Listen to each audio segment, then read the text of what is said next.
just about the spring 15-day numbers, what we learned from those compared to the fall ones, if we learned anything major or minor. Well, I think we were happy that they came in with well within what we were projecting. So we build our budget in part upon what we think our enrollment will be, and those numbers were within what we had predicted them to be. And I think so that was good. That's really good. And if I remember correctly, it's the first time we've been up year to date in international students in the last 2 or 3 years. So maybe we're seeing a turnaround in international enrollment. Anything that you have right now? Are there anything specific that the university is doing to increase enrollment and retention? Right. So, first of all, you definitely want to talk to Vice President Mary Parker because she's amazing and she is doing a great work, and she can give you our recent numbers. We're way up in applications, and we're way up in admits. We've really invigorated our future flash day, which the first one is tomorrow. So there's a number of things that we're doing differently in enrollment management, but it would really be better to talk to Vice President Parker about that. You can set that up for you. Yeah, Okay, thank you. the numbers are looking good.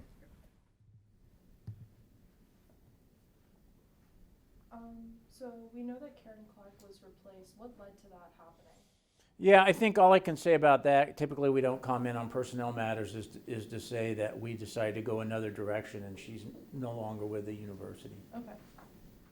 And then I guess along a similar note, we know that Shay Little was working on some small projects. Yeah. What exactly has she been working on? So her interactions have been more with student affairs, Okay. and that's appropriate because when she agreed to stay on and do some things with us, we knew she would add great value and has great experience in the area of student affairs. So her interactions are more along those levels, not as directly with me. Okay. So it would be better to talk to Vice President Lamar Okay. Hilton about that, and then she'll end her term of service, I think, in third week of March. Okay. And when do you see the hiring freeze ending and with the budget changes so that the vacancies can be filled? Yeah, every year, halfway through the fiscal year. Fiscal year begins on July 1st, ends June 30th, so we're right now halfway through the fiscal year, and our numbers are pretty good.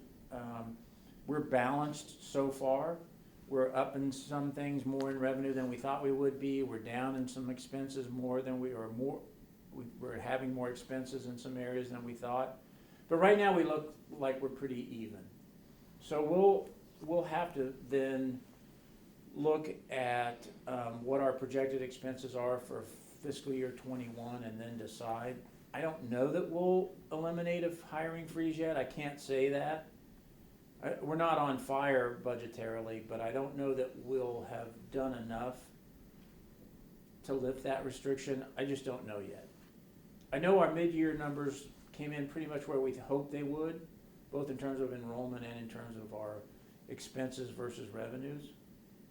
But they're not dramatically, the revenues aren't dramatically better to the point where they outweigh our expenses and we don't have to be very careful. So I can't give much more than that kind of an update at the mid-year. Cool. Kind of along with that, the master plan, how is that? I know we know a little bit about the Covo building, but what are the other phases at? Well, let me say a little bit about the College of Business Administration building. So that's certainly one of the centerpieces of the master plan. And it includes both the building itself, and I'm going to speak a little bit in just a minute about the building itself, but even before we start working on the building, we'll start with some major infrastructure projects. So this summer we'll start building the parking garage, which goes in across the street from where the College of Business Administration building is planned. We'll start to redirect and rework Terrace Avenue and making that entrance leading up to Verter Hall as the main entrance off of Main Street. So that work will start this summer. We're excited about that, and we are working in cooperation with the City of Kent, and we'll see some they won't start yet, but over the next 2 or 3 years, we'll see some dramatic improvements in Main Street as part of that project as well. Once we raise $20 million, we'll be able to build the College of Business Administration in a way that's fiscally responsible. And we have raised roughly 11 million for that. So I always say informally that we'll do 20 million and a fence. So when we get to 20 million donations, we'll put a fence around there and we can start infrastructure work. That's just the most fiscally responsible way to build that building, which will transform that part of campus. And one of the things that excites me the most about the master plan and most about the College of Business Administration building is it's going to transform the lives and the educational experience of business majors. There's no doubt about it. It'll be a state-of-the-art building.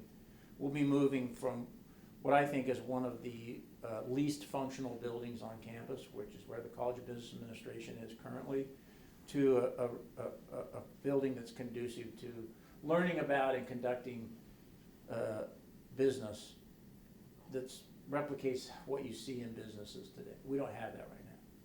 But the transformation goes well beyond the College of Business because there'll be space there and EHHS students and faculty can congregate there, music and theater students can congregate there.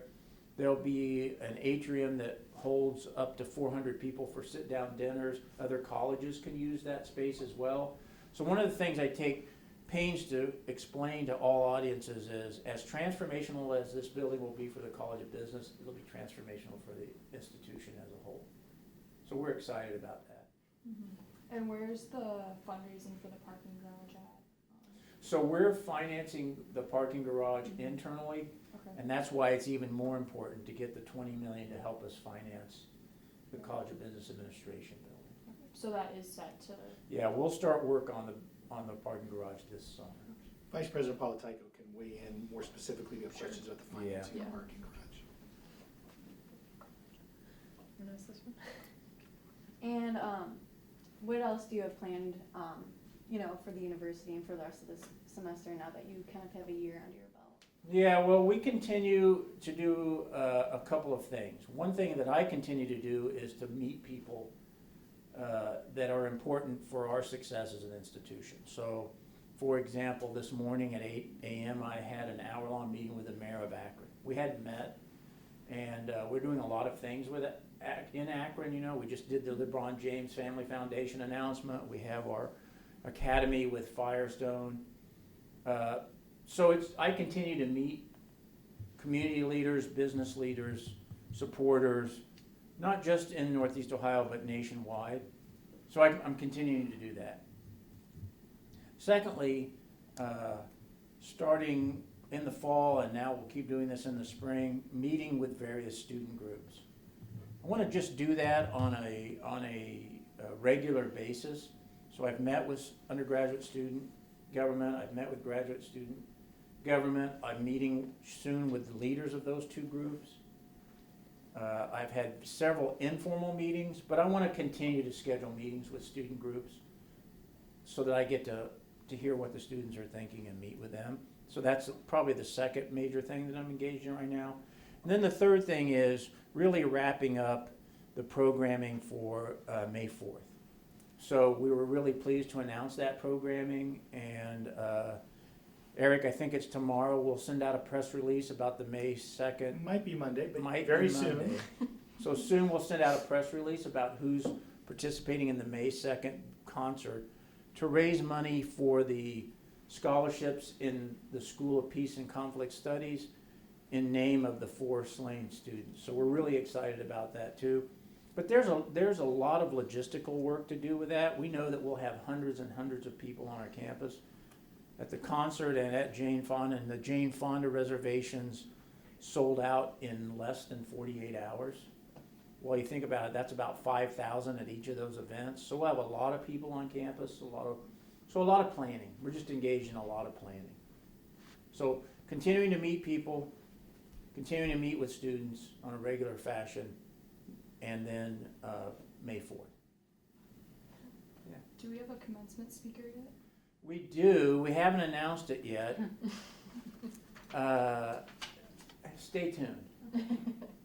It will, we are not going to continue with the more recent practice of bringing in someone from outside, and which also involves paying them. We're not going to do that. But nevertheless, we know we have a powerful and exceptionally appropriate speaker lined up for this spring commencement. So are you looking for the future? There won't be as many like people from the outside, or is that? Yeah, I don't starting think this semester? we'll continue with speakers that we pay to come and give commencement addresses. Now, they may come from the outside, Yeah. but we don't plan on continuing that practice. So Is that starting this semester? definitely, Okay. it'll definitely be reflected in May's commencement speaker. And that reminds me, Eric, that we need to get working on that. Yeah. It's a big name, but stay tuned. Do you have a rough idea of when that might be announced, like March or April? We typically announce in the middle of March. Okay, that's what I thought. Like I said, middle of March. So a couple quick questions. I know you said just now that you plan on meeting with more student Mhm. groups. What are your plans involving Students for a Democratic Society and the letter that they delivered to your office on Tuesday morning? That was the combined bus. With bus, yes. Yeah. It's a combined organization. Yeah, exactly. That's a great example. So we definitely are reaching out to student groups. We'll reach out to them. Mhm. I look forward to meeting with them either separately or together as part of this process of meeting with students. Look, flashes take care of flashes, and we want our students to feel like they have a home here. We want our students to feel safe and protected. And we want to benefit from our students thinking about how we can make their experience at Kent State better. And I think the best way to do that is to meet with them. And I look forward to meeting with BUS. I look forward to meeting with our other student groups, with the, was it Young Socialist Alliance or was it SDS? SDS. With SDS. Mhm. Absolutely. We'll meet with them. And again, we're just gonna keep doing that, not just this semester, but in future semesters. It's really one of the primary jobs Mhm. for the president. And then we know that the climate survey was done for the athletic department last fall, and that there was a follow-up email about what, I don't remember what term was used specifically, but it was like reinvigorating or kind of vitalizing the athletic department as a whole. Where do we stand in that type of plan? Last fall, we announced we were going to what's the word I want to say, re-administer the climate study for the athletics department. We just re-administered it, I think, Okay. starting yesterday, so people haven't replied to it yet.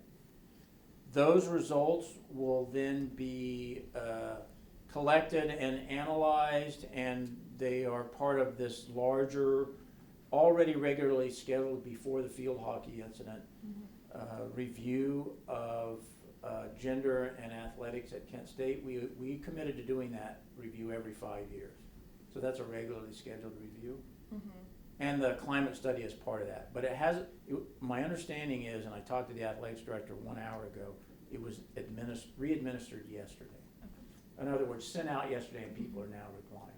Do you have a timeline or an idea of when you want those results back? Yeah, I would encourage you to talk to Kathy Wilson, Professor Kathy Wilson. She's actually the chair of our economics department, but she's our faculty athletics representative. And she is chairing the gender review committee, and she can give you more detail. And then what do you think is the most important item that, like, on your list of things to do? What's the most important thing you're working on right now? Okay, I'm gonna say it this way. We are living in an environment right now that's noisily conflicted at a national level.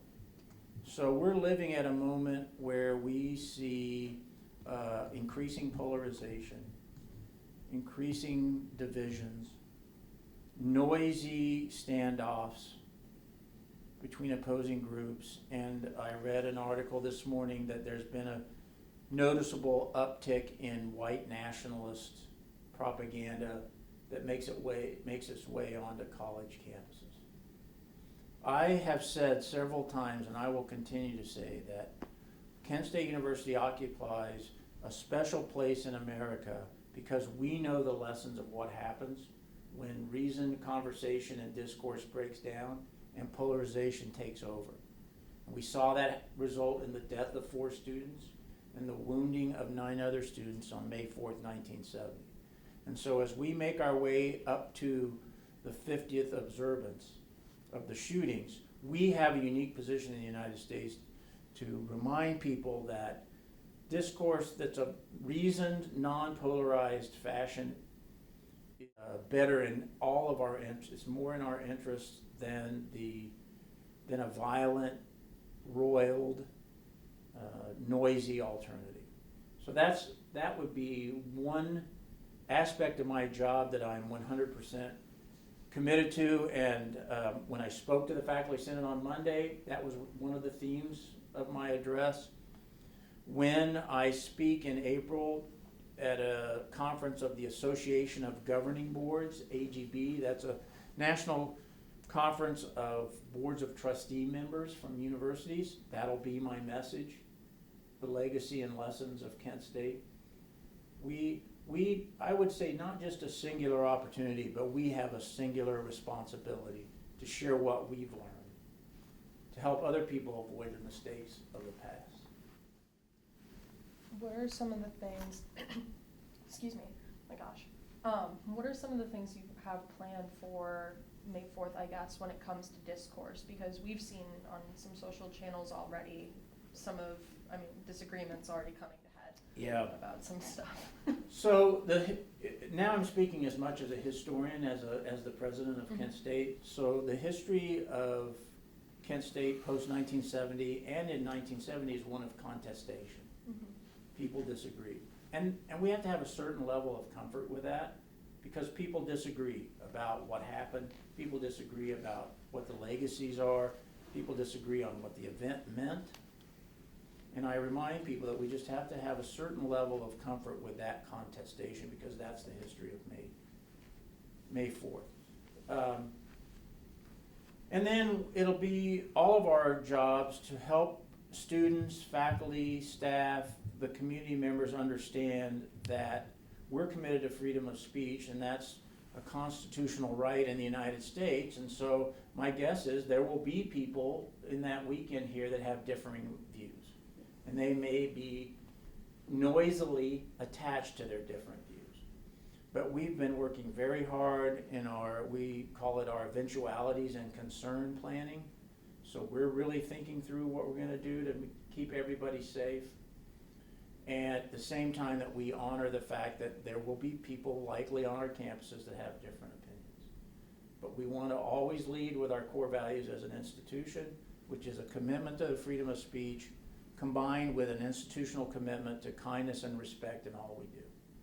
So I will share that message and I will mirror those commitments in my own actions. We know that all of our leaders of the institution will do the same. And we will always refer back to our core values as an institution, not just in those days and all days, but particularly on those days of May 1st through the 4th.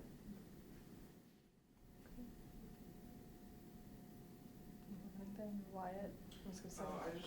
You guys already talked about enrollment, so I guess I just wanted to talk about more about the budget deficit. If you can speak at all to any preventative measures that the university has taken to prevent future budget deficits. Yeah. So fortunately, we don't have a budget deficit. Okay. So we're right now running a balanced budget. And our trustees have made it very clear that they will not allow us to present a budget that's not balanced. So that means becoming more efficient and effective in all we do. Last year we implemented fully our comprehensive print initiative to reduce our copying costs. That was quite successful. We're engaged in a lot of activities to become more effective and efficient in our IT work. So that'll all continue. And we won't present, we will not present a deficit budget. And we won't present a deficit budget because we don't want to, and the trustees wouldn't approve it anyway. I guess I have one more follow-up question that I forgot to ask. Yeah. You know how it is. Sure. One of the things that we noticed when a lot came up with the fireworks fiasco, it's kind of referred Talking to about the with field with hockey? yeah, field Uh-huh. hockey. So one of the things that we noticed was a website for removing Yeah. Joel Nielsen, and there were some donor names attached to that. Are there ways that you have planned to kind of keep them on board, or what does that look like if those donors do want to? So, you know, it's a free country and people have the right to express their opinion. Yes. And I think in follow-up conversations, two of the individuals that signed that letter that are affiliated with our foundation board made it clear that they were speaking as private citizens and not members of the foundation board. Okay. And that's entirely appropriate. They have absolutely every right to share their opinion. They helped us and everyone else make it clear that that's not the stance of the Kent State University Foundation Board and its membership. That was their private opinions, which they have the right to. Got a couple minutes left, anybody else? Okay. I think we President Diacon, you want to talk about sweeping the floor and some of the fun things you've been doing? Yeah. They all saw you at the basketball game. Yeah, you know, that's really, when we think about flashes take care of flashes, part of flashes taking care of flashes is that we're familiar with one another.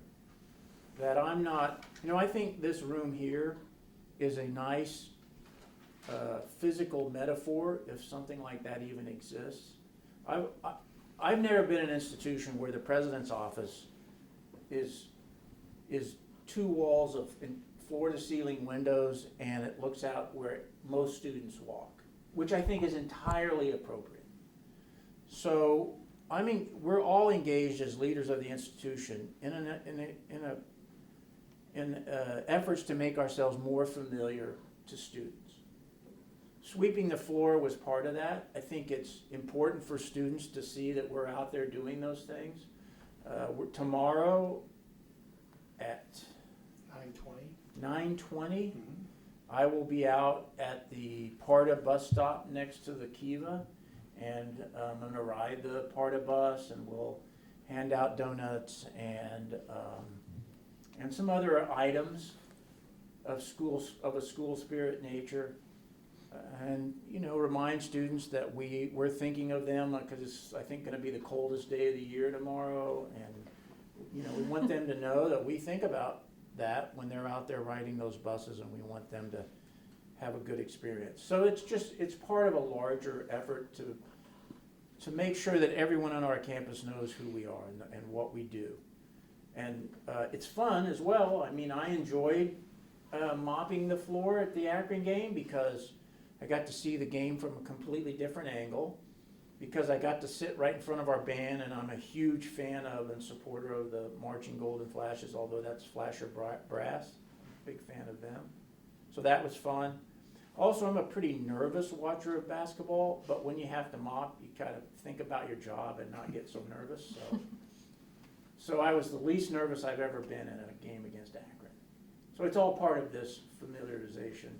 You know, this is one of the reasons I look forward to being on TV2 tonight, just to learn your world, sharing your experiences.